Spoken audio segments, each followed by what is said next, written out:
Start होता है golden aunt से। गोल्डन आंट जो ऑस्ट्रेलिया से अपने घर वापस आ रहा था। वैसे उसके पीछे कई सारे फ्लाइंग बीस्ट थे। ये वाइवर्न्स और ड्रैगन उसके साथ थे या उसे मारने के लिए दौड़ा रहे थे, ये तो हमें फ्यूचर में ही पता चलेगा। सीन शिफ्ट होता है सवाना में, जहाँ एक भयंकर लड़ाई चल रहा था। वुल्फ्स और मिस्टी माउंटेन के बीच जिंदगी और मौत का खेल चल रहा था। वहीं पे ही ब्लड वुल्फ बुल डीमन के चंगुल में अब फंस चुका था। उसके लास्ट खेल ग्रेविटी में फंस के अब वो हिल भी नहीं पा रहा था। तुम्हें क्या लगा मैं तुम्हारे साथ आमने सामने से लड़ाई करूंगा? बेवकूफ वुल्फ, मैं तो पहले से ही यही प्लान किया था। तुम्हारे पास अगर स्पीड है तो मेरे पास ग्रेविटी है। अब मरने के लिए तैयार हो जाओ, मैं तुम्हारा चिथड़े चिथड़े उड़ा दूंगा। बोल के बुल डीमन अपना बैटल एक्स उठाता है और वो ब्लड वुल्फ की तरफ धीरे धीरे चलने लगता है। उसके दिल में खौफ क्रिएट करने लगता है। ब्लड वुल्फ अब काफी डर गया था। अब वो जान गया था कि अब वो मरने वाला है।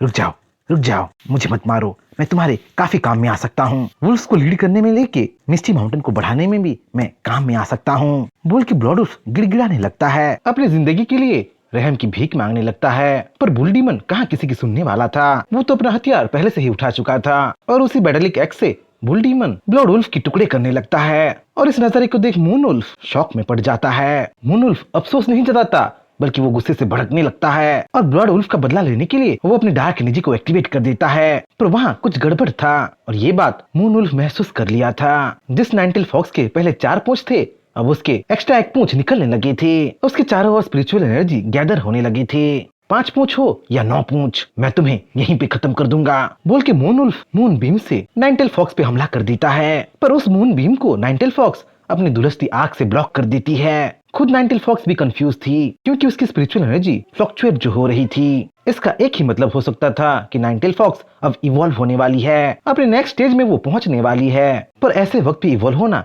मुसीबत को दावत देना था। वैसे भी नजर हटी तो दुर्घटना घटी का कहावत हर जगह फेमस था।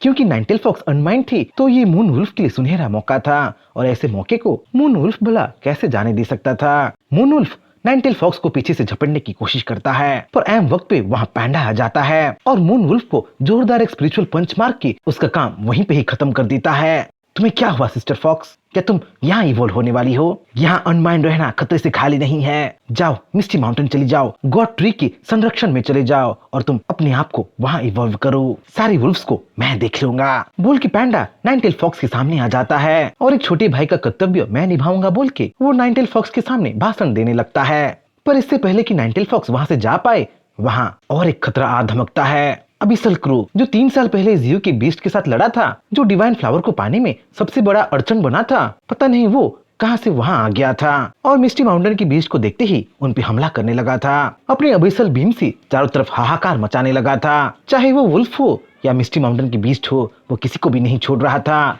रुक जाओ कौवे, मुझे एक सेल्फी तो लेने दो, मैं तुम्हारा भुट्टा बना दूंगा अगर मेरा सेल्फी खराब आया तो। बोल के पैंडा जहाँ एबिसल क्रो को धमकाने लगा था, वहीं एबिसल क्रो तो उसे तबाह करने में लगा था।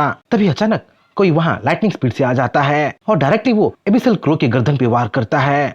तुम लोग अभी तक जिंदा हो? पिछली बार तुम लोगों ने मुझे डिवाइन फ्लावर लेने से रोका था और अब की बार तुम लोग मून वुल्फ और ब्लड वुल्फ की लाश को लेने से मुझे रोक रहे हो। तुम लोग आखिरकार मर क्यों नहीं जाती? पिछली बार तुम लोग मेरे चंगुल से बच गए थे, पर इस बार तुम लोग यहीं पे ही मारे जाओगे। बोल के एबिसल क्रो मुंह खोल के सारे बीस्ट पे एबिसल ब्लास्ट करने लगता है। पर इससे पहले कि वो कुछ कर पाए, उसके मुंह के अंदर गोल्डन आंट घुस जाता है और अंदर से ही उसके गर्दन को काट देता है। कैसे हो सब लोग? मैं लौट आया हूँ और देखो तुम लोगों के खाने में मैं कौवा बनाया हूँ। बोल के गोल्डन आंट हंसी मजाक करने लगता है। कब के बिछड़े हुए दोस्तों के साथ फिर से एक होने लगता है। पर वहाँ एक प्रॉब्लम उठ खड़ा हुआ था। नाइनटेल फॉक्स अनकॉन्शियस हो गई थी। बार बार स्पिरिचुअल एनर्जी फ्लक्चुएट होने की वजह से अब वो बेहोश हो गई थी। नाइनटेल फॉक्स की हालत को देखते ही गोल्डन आंट समझ जाता है कि उसके साथ क्या हुआ है। गोल्डन आंट सबको बताता है कि नाइनटेल फॉक्स के अंदर अब 2 तरह की एनर्जी हैं जो एक दूसरे को रेजिस्ट कर रहे हैं। नाइनटेल फॉक्स के अंदर से जोरदार स्पिरिचुअल एनर्जी निकल रहा है और इसलिए उसे जल्दी से जल्दी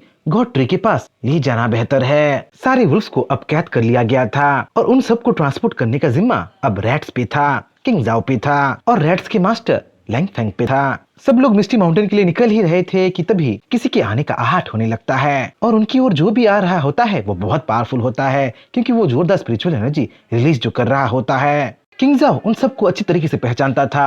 वो लोग आयरन नाइट्स थे जो कि फेडरेशन से बिलोंग करते थे और मर्डरस वाइब रिलीज कर रहे थे। उन सबको लीड कर रहा था एक पैंडा जो शायद एक लायन पे सवार था और वो मिस्टी माउंटेन की पैंडा को अच्छी तरीके से पहचानता था। जाओ तुम लोग जाओ, वैसे भी नाइनटेल फॉक्स सिस्टर को मास्टर की संरक्षण की जरूरत है, इनसे मैं निपटता हूँ। बोल के गोल्डन आंट आगे बढ़ ही रहा था कि उसे पैंडा रोक लेता है। नहीं, इनसे मैं निपटूंगा, ये लोग मेरे लिए आए हैं। बोल के पैंडा सबको मिस्टी माउंटेन भेज देता है और वो खुद आयरन नाइट्स के सामने आ जाता है।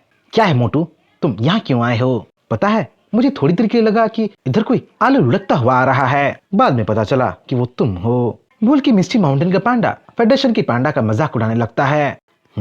तुम काफी बड़े हो गए हो, अब तो पलट के जवाब भी देने लगे हो। तुम उनके साथ चले क्यों नहीं गए? क्या तुम्हें लगता है कि तुम मुझे हरा पाओगे? इतना कॉन्फिडेंस आ गया है तुम में, तुम्हें जल्दी ही मेरे पावर का स्वाद मिलेगा और एल्डर्स के साथ ऐसे बात करने का सजा भी मिलेगा। पर इससे पहले कि मैं तुम्हें मारूं, मैं तुमसे एक सवाल पूछना चाहता हूँ। 3 साल पहले तुम एक शहर में एक लड़की को बचाने के लिए गए थे, क्या वो तुम्हारी गर्लफ्रेंड थी? बोल की फेडरेशन का पैंडा मिस्टी माउंटेन की पैंडा से सवाल पे सवाल करने लगता है, उसे थोड़ा बहुत धमकाने भी लगता है। फेडरेशन का पैंडा आयरन ईटर ट्राइब का किंग था, जो फेडरेशन के कई पिलर में से एक था, जिसके बलबूते पे अभी तक फेडरेशन खड़ा था। वो भी थर्ड ट्रांसन ऑर्डर का बीस्ट था, जो कि अकेले ही 3 साल पहले की बीस्ट इन्वेजन को रेजिस्ट किया था और एक फॉरबिडन रीजन को तो फ्लैट कर दिया था, अकेले ही तबाह कर दिया था। वो फेडरेशन का पैंडा मिस्टी माउंटेन के पैंडा के साथ पता नहीं ये उल जरूर बात क्यों कर रहा था। उससे पहले मिस्टी माउंटेन का पैंडा एक गर्लफ्रेंड बना दिया था, पता नहीं इससे वो क्यों आग बबूला हो रहा था।